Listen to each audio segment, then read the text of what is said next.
सवाल नंबर 7। एक विद्यालय में कक्षा 8 के सभी विद्यार्थियों ने प्रधानमंत्री राष्ट्रीय राहत कोष में 2401 रुपये दान किए।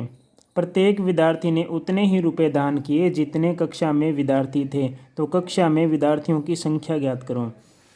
इसमें क्या कि कक्षा 8 के जो विद्यार्थी हैं उन्होंने प्रधानमंत्री राहत कोष में 2401 रुपये दान किए हैं, ठीक है। और प्रत्येक विद्यार्थी ने उतने ही रुपये दान किए जितने कक्षा में विद्यार्थी हैं। मतलब एक विद्यार्थी ने उतने ही रुपये दान किए हैं जितने मतलब कि कक्षा में विद्यार्थी हैं। मतलब कक्षा में विद्यार्थी और दान के रुपयों की संख्या क्या है, समान है। तो हमें विद्यार्थियों की संख्या ज्ञात करनी है कि विद्यार्थी कितने हैं।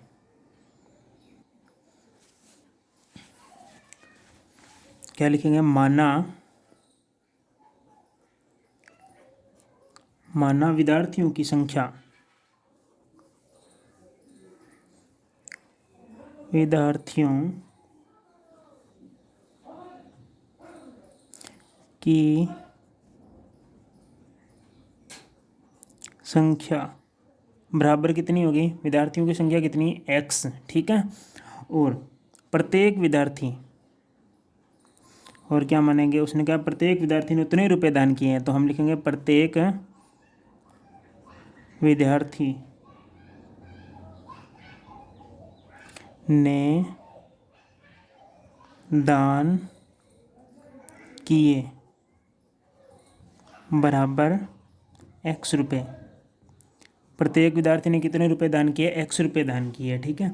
और कुल दान कितने किए हैं, तो x इंटू एक्स, विद्यार्थियों की संख्या इंटू दान के किए गए रुपए बराबर कितने रुपए हैं, 2401 रुपये।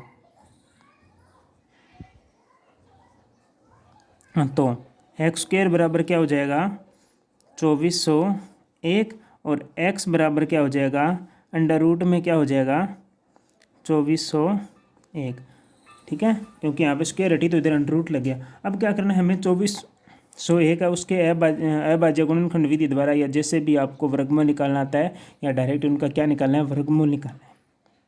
तो यहाँ मैं एक बार रफ कार्य कर रहा हूँ, ये रफ कार्य के लिए है। तो यहाँ लिखेंगे 2401, ठीक है। तो 2401 में किसका भाग जाता है, 7 का भाग जाएगा, ठीक है। तो कितना आएगा, 343 आएगा। फिर 343 में 7 का भाग दिया, हमारे पास में प्राप्त हुआ 49, और 49 में फिर 7 का भाग दिया 7, और 7 में 7 का भाग दिया, कितना आया, 1 आ गया। तो x बराबर कितना आ जाएगा, अंडर रूट में 7 इंटू 7 इंटू 7 इंटू 7, ठीक है। तो अब देखो, एक जोड़ा दो जोड़ा, तो एक एक बाहर आ जाएगा। तो 7 इस जोड़े में से, 7 इस जोड़े में से, बराबर कितना आ गया, 49। तो 49 किसका मान है, प्रत्येक विद्यार्थियों की संख्या। तो अतः लिखेंगे, अतः विद्यार्थियों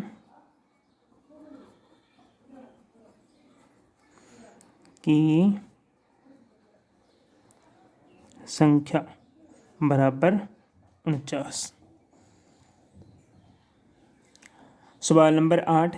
एक बाग में 2025 पौधे इस प्रकार लगाए जाने हैं कि प्रत्येक पंक्ति में उतने ही पौधे हो जितनी पंक्तियों की संख्या हो। तो पंक्तियों की संख्या और प्रत्येक पंक्ति में पौधों की संख्या ज्ञात कीजिए। हमें पंक्तियों की संख्या भी बतानी है और प्रत्येक पंक्ति में कितने पौधे हैं उनकी भी संख्या बतानी है, ठीक है। तो ये जो पीछे वाला सवाल किया था हमने 7 नंबर सवाल, उसी की तरह ही होगा ये, सेम टू सेम। तो सवाल नंबर 8 क्या मानेगा, माना पंक्तियों में प्रत्येक पंक्ति में पौधों की संख्या। तो सबसे पहले मानेंगे, माना प्रत्येक पंक्ति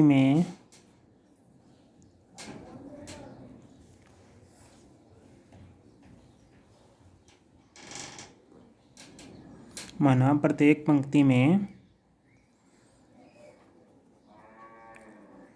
पौधों की संख्या बराबर x, ठीक है। अब लिखेंगे पंक्तियों की संख्या,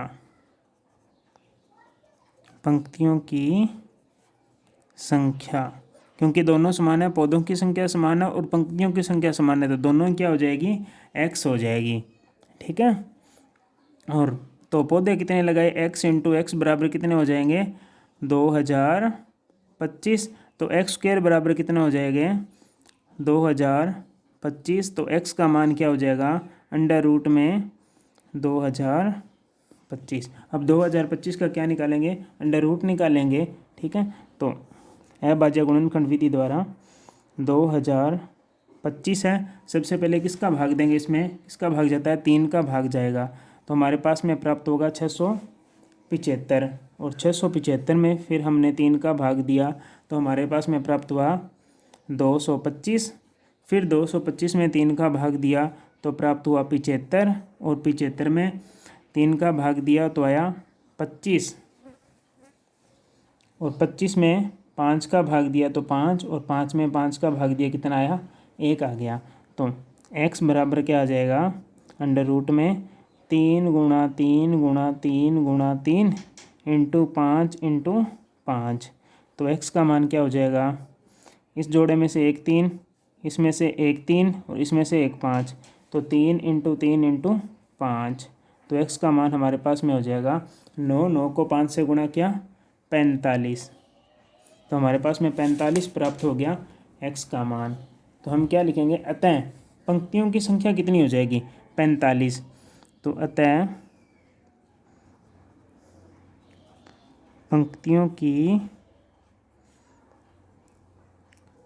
संख्या बराबर 45। और क्या ज्ञात करना था, प्रत्येक पंक्ति में पौधों की संख्या। तो हम लिखेंगे प्रत्येक पंक्ति में पौधों की संख्या बराबर कितना हो जाएगा, 45।